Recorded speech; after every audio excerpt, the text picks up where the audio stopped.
Bali mungkin punya Kuta dan Seminyak, tapi Lombok sebentar lagi punya sirkuit MotoGP, kelas dunia yang permanen dan hotel-hotel bintang 6.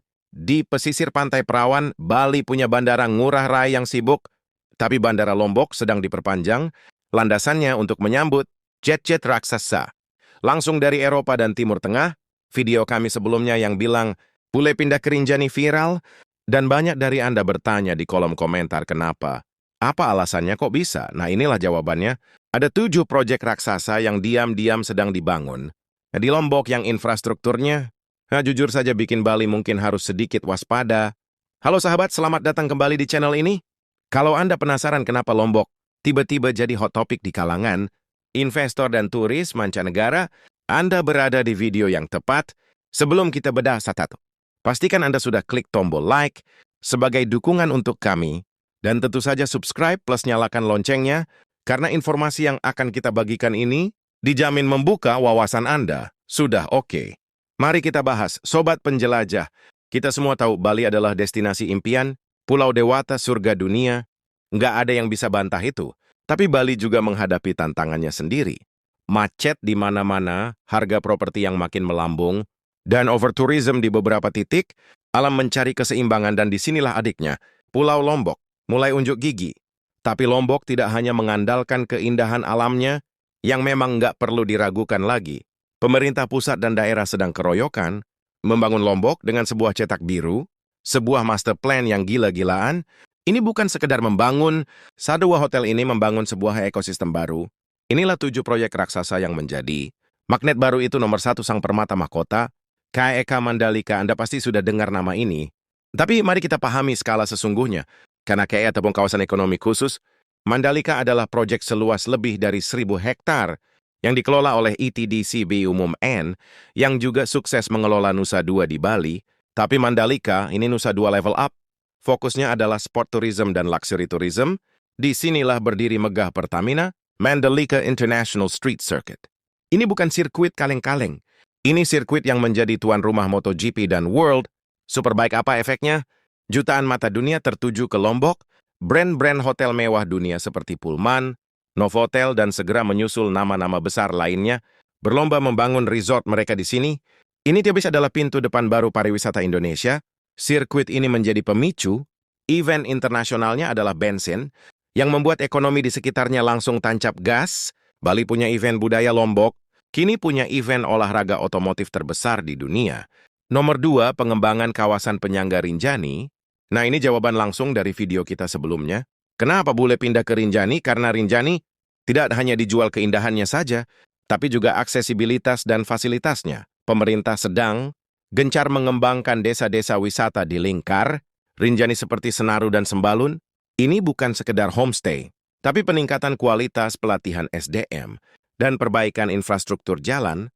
Bayangkan Anda bisa bekerja remote atau WFH dengan pemandangan sawah Sembalun yang magis, internet kencang dan akses mudah ke air terjun, dan yang paling ditunggu-tunggu, meskipun masih dalam tahap perencanaan lanjutan, adalah proyek kereta, gantung atau kabel car Rinjani. Jika ini terwujud, ini akan jadi salah satu yang terpanjang di dunia, memungkinkan wisatawan menikmati Rinjani tanpa harus mendaki berhari-hari ini, membuka segmen pasar baru keluarga lansia, dan mereka yang ingin menikmati kemegahan Rinjani dengan nyaman. Ini adalah pengembangan ekowisata dan geoturisme yang terencana.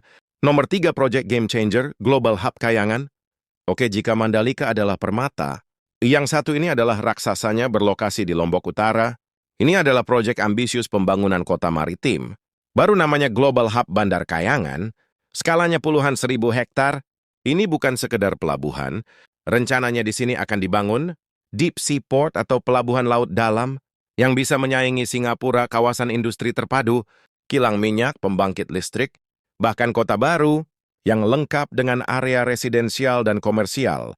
Tujuannya adalah menjadikan Lombok sebagai jalur perdagangan internasional utama di alur laut Kepulauan Indonesia, atau ALKI 2 jika Mandalika menarik turis. Global Hub Kayangan akan menarik investasi industri triliunan rupiah dan puluhan 1.000 tenaga kerja. Profesional, ini adalah langkah strategis jangka panjang yang dampaknya akan luar biasa. Ekonomi NTB Bali kuat di pariwisata, Lombok sedang bersiap di pariwisata dan industri berat ini. Baru namanya ketar-ketir. Nomor 4, perluasan Bandara Internasional Lombok atau LAI. Semua proyek tadi butuh satu hal, akses, dan inilah jantungnya Bandara Lombok. LIA atau yang kini juga dikenal sebagai Zainuddin Abdul Majid International Airport atau ZAMIA, sedang dan akan terus diperluas. Apa yang dilakukan perpanjangan runway atau landas? Pacu saat ini sudah mencapai 33 meter. Targetnya adalah agar pesawat berbadan lebar atau wide body, seperti Boeing 777 atau Airbus A320 bisa mendarat mulus.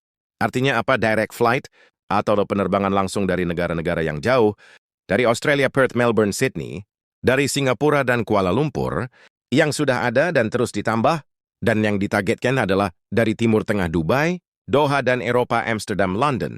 Semakin mudah orang datang ke Lombok, tanpa harus transit di Bali atau Jakarta, semakin besar peluang Lombok menjadi destinasi utama. Nomor 5, Terminal Gilimas. Sang penyambut kapal pesiar, ini dia karpet merah. Lombok untuk turis super kaya yang datang lewat laut. Pelabuhan Gilimas di Lembar, Lombok Barat, telah disulap menjadi terminal kapal pesiar modern. Dulu kapal pesiar besar harus berhenti di tengah laut atau lego, jangkar dan memindahkan turisnya dengan perahu. Perahu kecil ke darat repotkan sekarang. Kapal pesiar raksasa dengan panjang 300-400 meter, yang membawa ribuan penumpang bisa sandar dengan mulus. Bayangkan ribuan turis berdaya beli tinggi langsung turun dan membanjiri destinasi wisata di Lombok dalam satu hari. Ini adalah saingan langsung pelabuhan Benoa di Bali. Lombok kini punya dermaga sendiri yang jauh lebih baru dan modern untuk menyambut pasar. Cruise yang sangat potensial ini. Nomor 6, penataan kawasan 3 Gili-Gili Terawangan. Meno Air, siapa yang tidak kenal Gili Terawangan?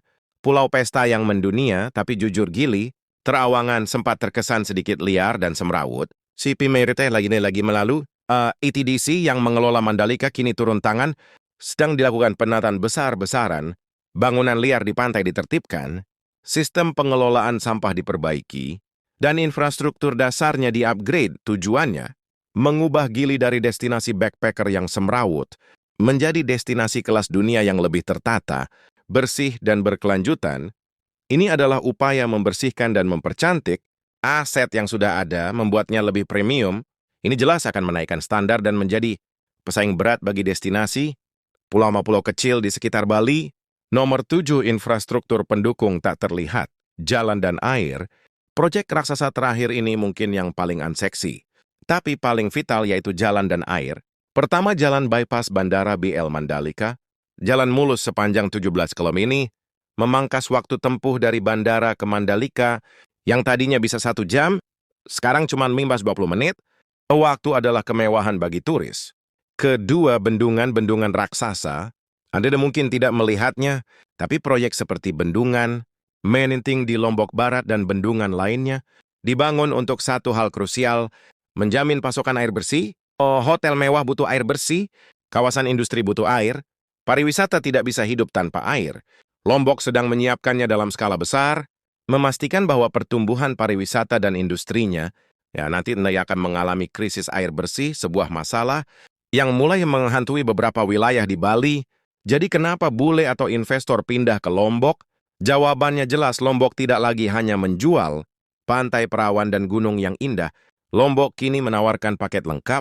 Ada event internasional Mandalika, ada aksesibilitas premium Bandara LIA dan Gilimas, ada kawasan ekowisata yang ditata rinjani, dan 3 Gili ada jaminan infrastruktur dasar, jalan bypass dan bendungan, dan bahkan ada visi ekonomi masa depan yang kolosal.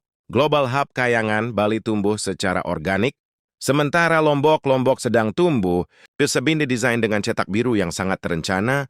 Ini bukan tentang Lombok menggantikan Bali.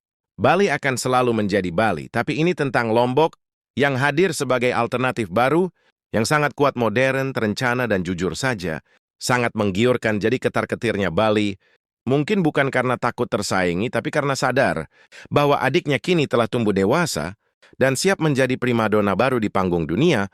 Bagaimana menurut Anda? Apakah 7 proyek ini akan berhasil mengubah wajah pariwisata Indonesia? Apakah Anda salah satu yang tertarik untuk berinvestasi atau berlibur ke Lombok setelah melihat ini? Tuliskan pendapat Anda di kolom komentar di bawah ini.